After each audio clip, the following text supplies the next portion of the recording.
President Obama, for the first time, spoke up about the NSA scandal to Charlie Rose. There were many interesting parts of the interview. Let's listen to a couple, and then I'll break it down for you. And emails. He and I had a wide-ranging discussion for my PBS program. It was his first interview since the surveillance effort was revealed. The president insists the National Security Agency's work is necessary and not invasive. So, point number one, if you're a U.S. person, then NSA is not listening to your phone calls, and it's not targeting your emails unless it's getting an individualized court order. That's the existing rule.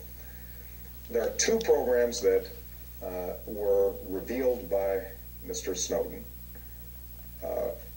allegedly, since there's a criminal investigation taking place, and they caused all the ruckus. Program number one, called the 2015 program. What that does is it gets data from the service providers, like a Verizon, in bulk. And basically, you have call pairs. You have my telephone number connecting with your telephone number. There are no names. There's no content in that database. All it is the number pairs, when those calls took place, how long they took place. At no point is any content revealed because there's no content in the database. So I hear you saying I have no problem with what NSA has been doing. Well, let me finish, because I don't. So what happens then is that the FBI, if in fact it now wants to get content, if in fact it wants to start tapping that phone, it's got to go to the FISA court with probable cause and ask for a warrant. But has FISA courts turned down any request?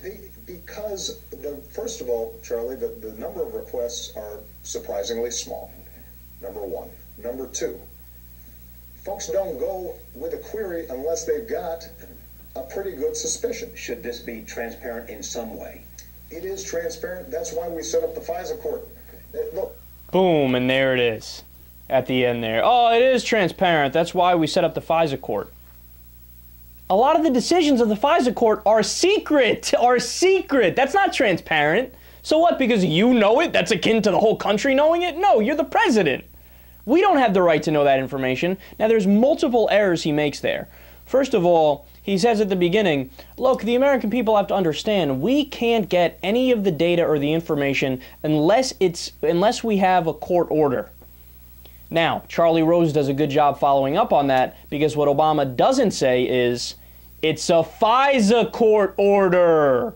A FISA court order is not the same as a regular court order. You want to know why? Because they rubber stamp everything. Anything the government comes up and, oh yeah, we want to look into that. Okay, go ahead. I don't even know why the hell you're asking me.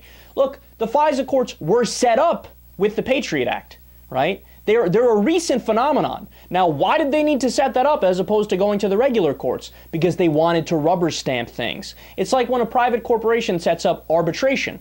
Arbitration is basically a private court system. Well, isn't it funny how whenever you go to arbitration, it's usually the case that hearing will always side with the business? Yeah, because that's who birthed it. Just like the FISA courts are birthed by the government so they can rubber stamp it. That's the whole point of the FISA court. And then there's one part that's very telling in there that he glosses over. But again, this is the main issue that we have. When he goes, so what goes on is the program gets data in bulk, and then he goes on to explain, but you can't tap it unless blah, blah, blah, blah, blah, blah, right? Yeah, but that's the problem right there. He glossed over what the problem was. That's what we have the issue with. We never said you could take our information in bulk. And there's, by no stretch of logical argumentation, can you say that over 100 million of the American people, there's probable cause to believe that they're terrorists to be collecting their data. That's simply not the case. That's not true. So you don't have probable cause to collect our data, but you're doing it anyway.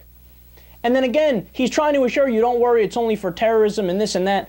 But how many examples do I have to give you on this show of the multiple areas in which it's not about terrorism? Whether it be in 2008 when the NSA was spying on sex phone calls, international sex phone calls, or whether it be the spying on the different media outlets, whether it be the Associated Press when the government was telling them don't release this story now for reason X, Y, and Z, or the Fox News reporter who they spied on, they looked at his emails and they said, oh, you know, you reported on a story about North Korea, you might be aiding and abetting North Korea, we're going to charge you under the Espionage Act and you're a leaker under the Espionage Act. Or whether it be Jeremy Scahill when they spied on his information and the stuff he was reporting on, or whether it be the woman from CBS, Atkinson, the reporter who reports on things that are detrimental to the Obama administration. She was one of the head reporters that was reporting on scandals that the Obama administration didn't like. So what do? Well, you spy on her computer and make sure you get ahead of whatever future stories that come out. No, this is the problem. The problem is you're a human being. You're not an angel. Everybody has, is pulled to do certain things that might be negative things, and that's why checks and balances exist, because nobody's good enough in and of themselves to resist temptation to do things that might bend the rules.